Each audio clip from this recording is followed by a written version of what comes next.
In the Middle East, there are 7 major players.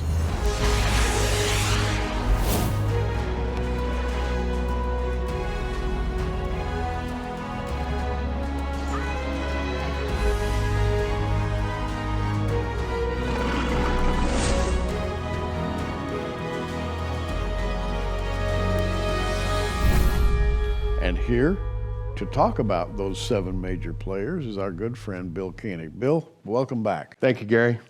You know, and when I say 7 major players, they're not all in the Middle East, but they are surrounding this incredible cauldron of activity in the Middle East. And of course, one of them is our own Donald Trump, one of the most I guess you could say unpredictable leaders in the history of mankind. Everybody said this guy doesn't have a chance, and then suddenly he's president. And then everybody said, well, he won't be in there for long. He'll do something wrong and he'll be impeached. And he's still there. But not only is he there, but every day he is making proclamations on the basis that the United States should be stronger and stronger in its Middle East foreign policy. You know, despite some of the idiosyncrasies and despite his unpredictability, he sees things very clearly. He's very pragmatic. He sees the problems that we're facing in America, and that's why he ended up becoming President of the United States. There were 17 Republicans running, himself and 16 others that were very capable. But people believe that this guy is a fighter. He has identified things that are a problem to our country, having to do with trade, having to do with immigration, having to do with regulation, the plight of the Christians. The evangelicals really came out in support of him. And he looks to the evangelicals. He's very comfortable with evangelicals, where President Bush was very comfortable with the Protestants and Catholics. Yeah, but Trump looks to the evangelicals. He listens to them. He has an advisory committee of 21 evangelicals. He is a great friend of us. He believes that evangelicals should be able to say whatever they want to as Christians. He's looking at getting rid of the Johnson Amendment that will restrict basically free speech for Christians and not affect their tax status. And he's also a great friend of Israel, like no other president. Even moving the embassy to Jerusalem, Gary, where everybody else said they'd do it, Trump's doing it. And that's what I wanted to talk about. Friend of Israel. I don't think of Donald Trump as a quote-unquote politician. He's a businessman. He's a wheeler-dealer. He says, this is good, this is bad, we're going to do this good thing and not this bad thing, and get used to it, and he just goes on at a Trump pace. I mean, he doesn't slow down. His pace is extraordinary. And I think the Lord may have put him in office to deal with the situation in the Middle East as it exists right now. No doubt about it, Gary, and people like to look to Isaiah 45. Here's the 45th president, who is in a sense a Cyrus, who is a great friend of Israel, who is surrounding himself with people such as Mike Pompeo, the future secretary, hopefully the future Secretary of State, who's a CIA director right now, General Mattis, John Bolton, Vice President Pence. These people fully understand the #1 threat to Israel and to the United States and our allies in the Middle East, if not the world, is Iran. And they must be dealt with. And his recent appointment of a selection of Bolton to be National Security Advisor. We've been hearing Bolton for years talk about the threat of North Korea and especially Iran. Mike Pompeo, probably when he was a member of Congress, was probably one of the most outspoken people about the bad Iran nuclear deal. Now, socialists and atheists do not like Mr. Trump at all. And I picked those 2 labels on purpose because, I'm not an atheist. I'm a believer in God and the finished work of the Lord Jesus Christ. Everybody knows what I believe. As such, I understand that socialism is the way toward absolute collapse, socially and economically. Every society that's tried it has collapsed. Mr. Trump does not favor socialism or nor does he disfavor a belief in God, even though the man himself doesn't really talk about the Lord that much. You get the idea that he's on the side of the saints. Well, I've been in two major audiences with President Trump or the summer of 2016, when he wanted to speak to 1,000 Christian leaders from all over the United States.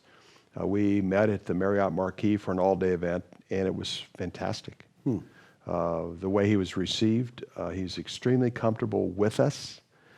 He has accepted Jesus as Lord and Savior. He's admitted this. He's growing. He's new. He's a new Christian from our perspective. He's done things in the past that he regrets, but he feels very comfortable with us. And then being at the Value Voter Summit, the end of 2016, right before the election, it was a powerful speech. It was a strong speech.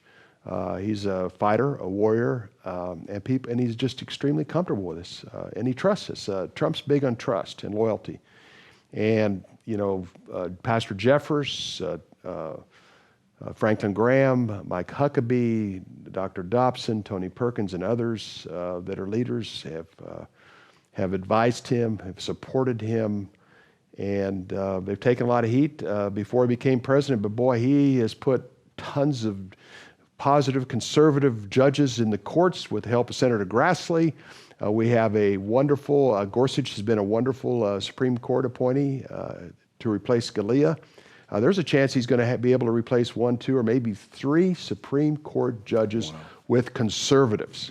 And Gary, the Christians, especially the evangelicals, we have been hammered in the courts. That's true. For a long time, and this is a major judicial change, which was probably the number one reason President Trump was elected, is because he promised to put conservatives, many of them Christians, if not all Christians, in the courts to change this course of our judicial system. Now, having talked about the number one of these 7 personalities, Donald Trump, let's talk about the number 2 man, moving across the Atlantic and across the Mediterranean into Israel, Benjamin Netanyahu.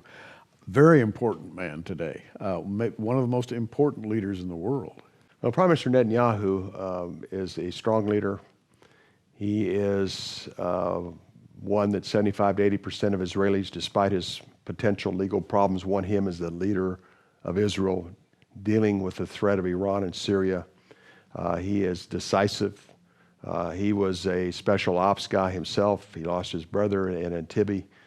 He has an understanding of Iran probably better than any leader in the Middle East. Even before President Trump became president, he was an advisor to President Trump of the risk of Iran.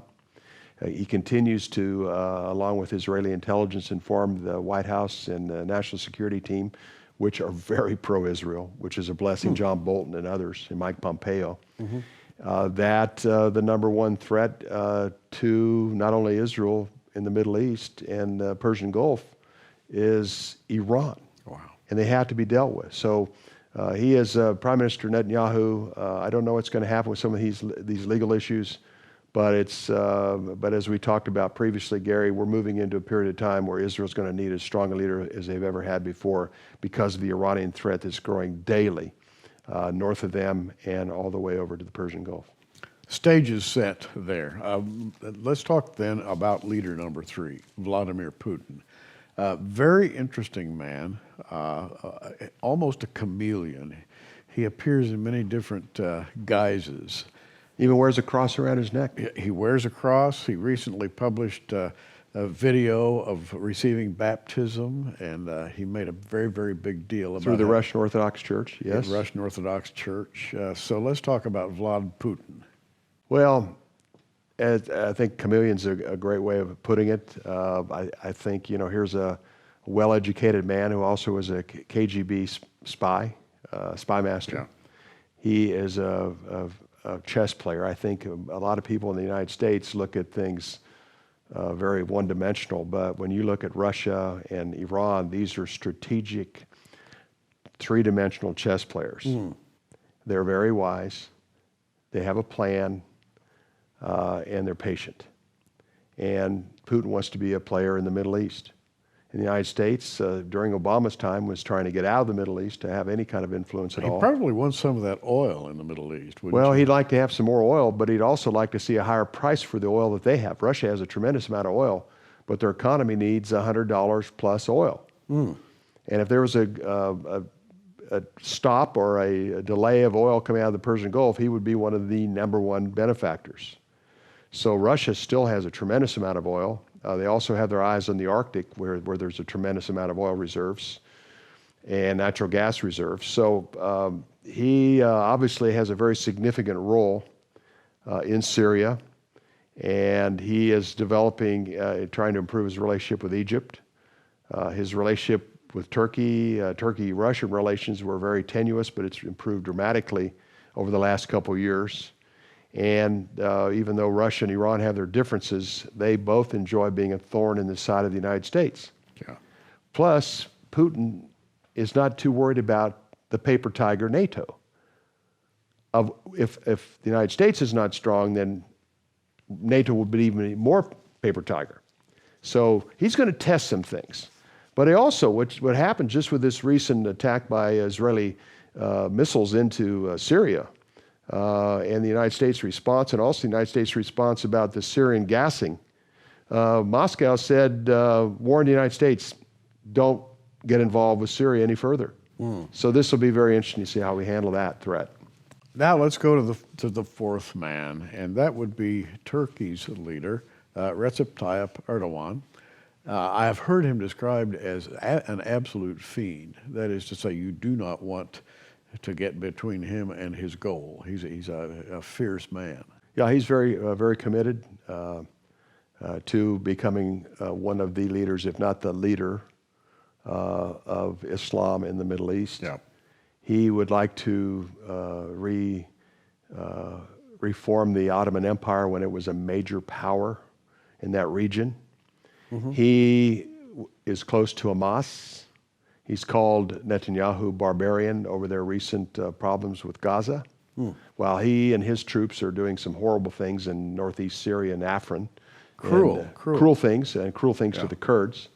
And also, prior to al-Sisi taking over in Egypt, he was very close with the Muslim Brotherhood, and also fairly close to Qatar, the leadership of Qatar, when they were both backing Hamas. So Erdogan, Turkey's part of NATO, and I really think that they need to be removed from NATO, and soon. I don't think they're of any great benefit of staying there.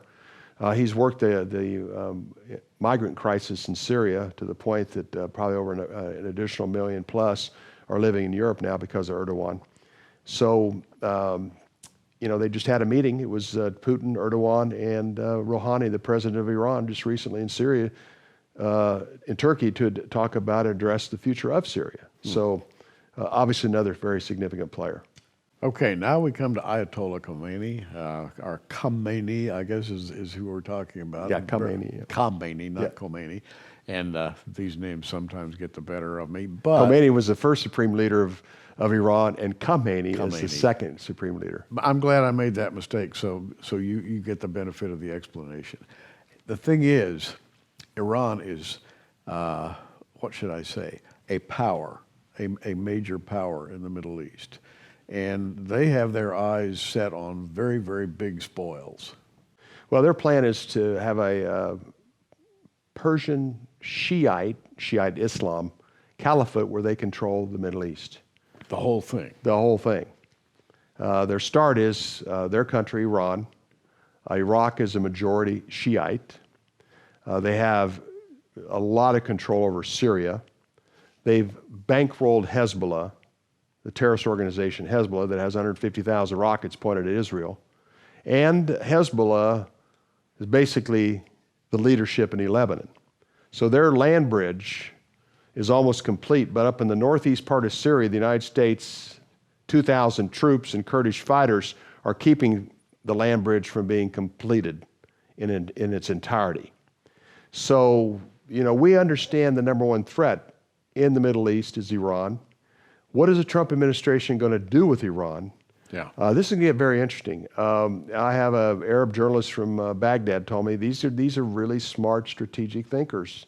They're very formidable. Last October 13th, the day that President Trump talked real strong about Iran and all the things they've been doing, all the nefarious things they've been doing. The next day, the head of the Al-Quds force, Soleimani, was in Kirkuk area of Iraq, in the Kurdish area, working out a working relationship with the leadership of the Kurds in Kirkuk, one of the two key cities in the Kurdish area of northern Iraq. These guys are so well infiltrated. Yemen, and all those other countries. There's 5 countries that Iraq is well positioned in the Middle East.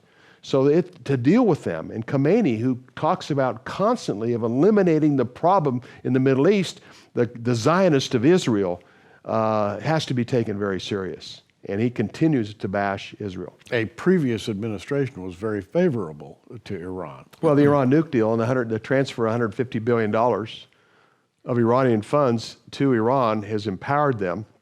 That money hasn't trickled down into the benefit of the Iranian people, but it's benefited Hezbollah and some of the terrorist infrastructure that Iran has around the world, including in South America.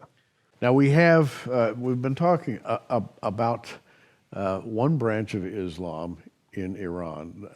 The second branch of Islam comes from Saudi Arabia, and that brings us to our 6th important Middle East leader, Crown Prince Mohammed bin Salman of Saudi Arabia. Now he comes from a different group of Islamic thinkers. Well, he's been one of really interesting to follow, Gary, primarily because he developed a close relationship with President Trump's son-in-law, Jared Kushner.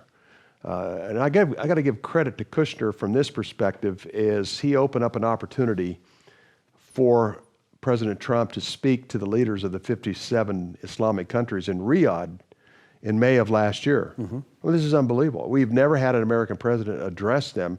And in their territory in Riyadh, Riyadh was the first foreign trip by President Trump, and some people in Washington were real happy that the first trip was to Saudi Arabia.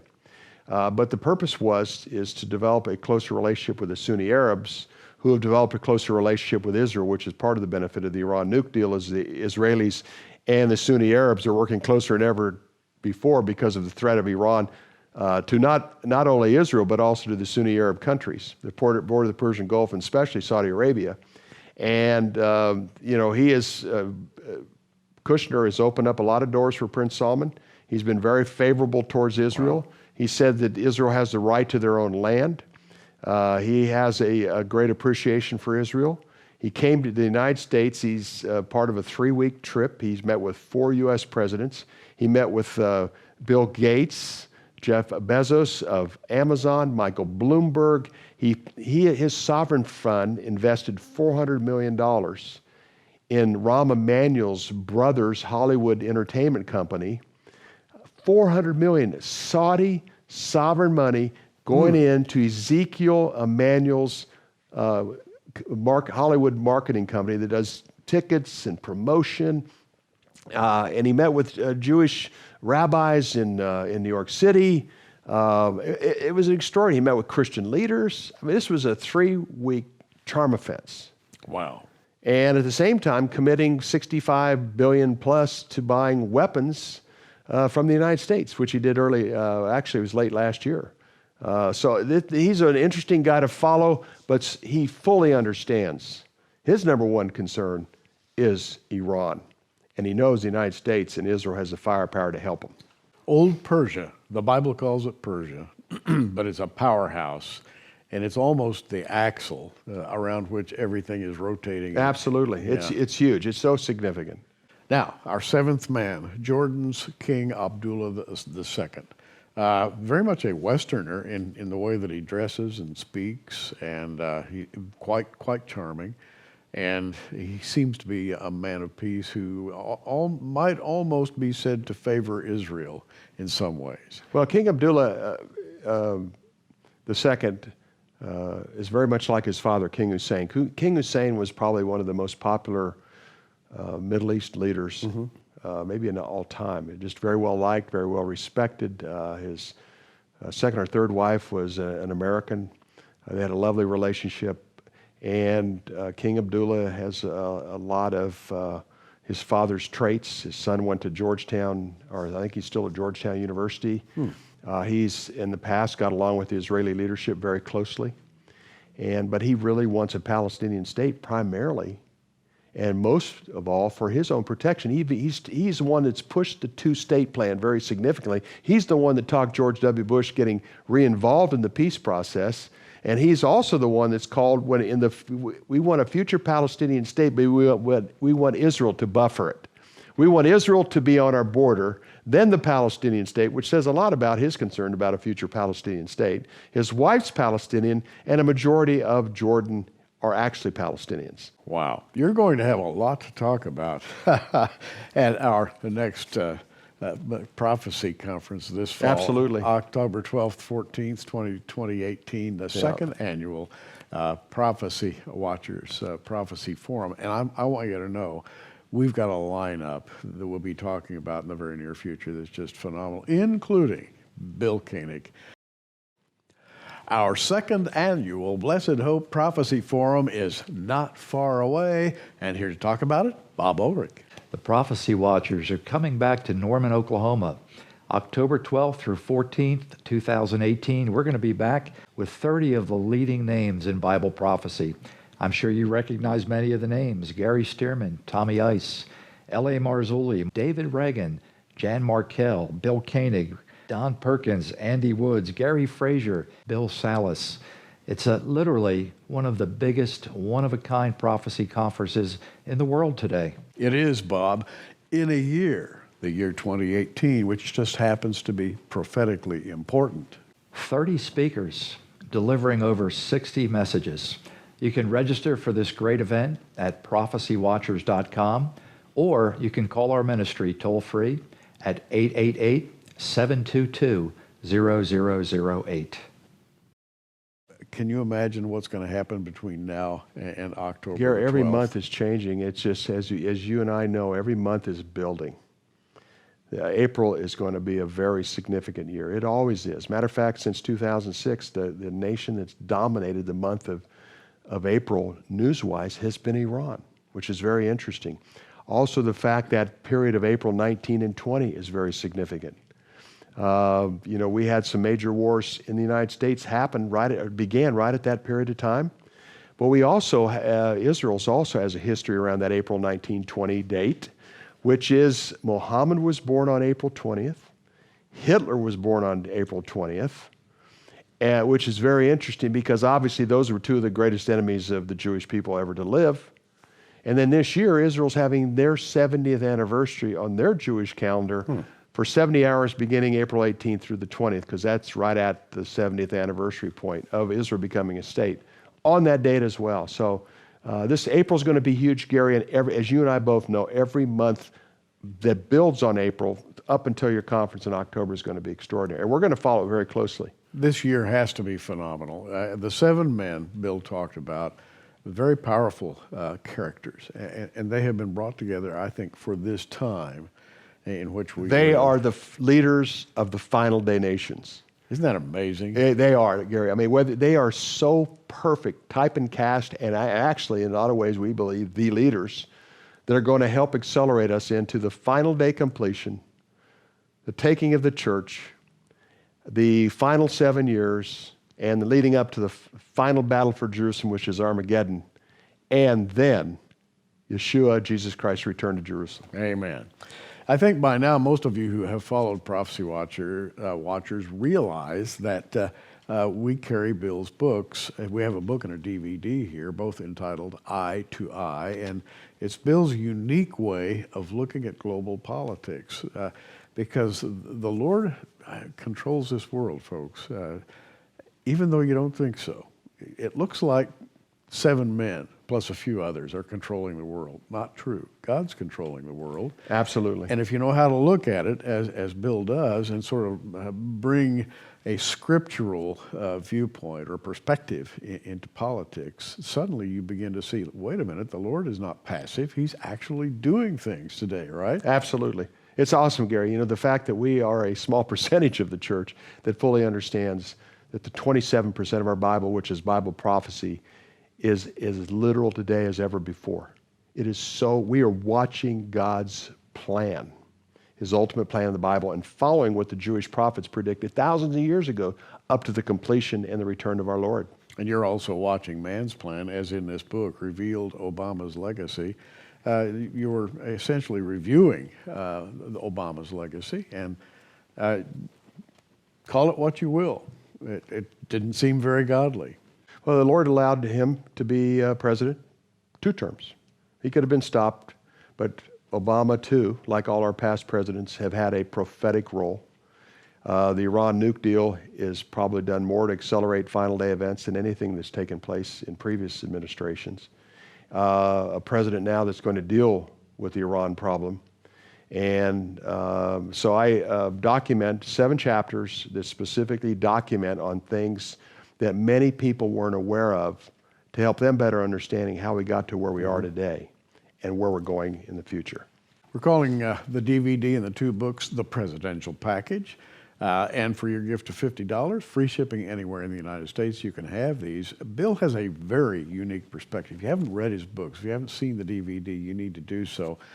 Also, we have a package that we're calling the Politics and Prophecy Package, and it includes the 2017 Blessed Hope Prophecy Forum DVD set. I have 4 of these, and that is 32 speakers and I believe 64 messages on 4 complete cases, DVD sets from last year's Blessed Hope Prophecy Forum. And we're calling that the Presidential Package. If you buy those DVDs from last year's Prophecy Forum for $129.95, free shipping anywhere in the United States, we're also going to give you these items with that. So you'll have, I think, more information than you can possibly consume in a while, but good information. And Bill Koenig's point of view is something you need to absorb, by the way. I can't wait to hear what you're going to talk about next year. Thank you, Gary. Or this year. Yeah, it's not next it'll be here before we know it. Be Here we are in April, and it'll be in October. And you said it. only the God of Israel knows how this year is going to play out. Honestly, in the minute or so that we have left, I think that you've got more than enough on your plate to write about this year. Oh, absolutely. It's at times difficult to stay up with it. I have 4 people that help me with my weekly news report that comes out every Friday, and we're all taxed but excited because of how fast things are coming together. The speed is just remarkable. As we make this right now, things are happening in Syria. Absolutely. On the news. And in the state of Israel, God's time clock, and especially the city of Jerusalem, with the United States fully declaring on May 14 its opening of its new embassy in Jerusalem. It's not going to be a boring year. No, sir. Not at all, Gary. Thanks for coming by. Always a pleasure. We appreciate it. Thank I'm you. Gary Stearman. Hey, you keep watching. We are. Thanks for joining us on Prophecy Watchers. You can find us on the web at prophecywatchers.com, where you can sign up for our free email newsletter. In the meantime, keep watching, everybody, and we'll see you soon.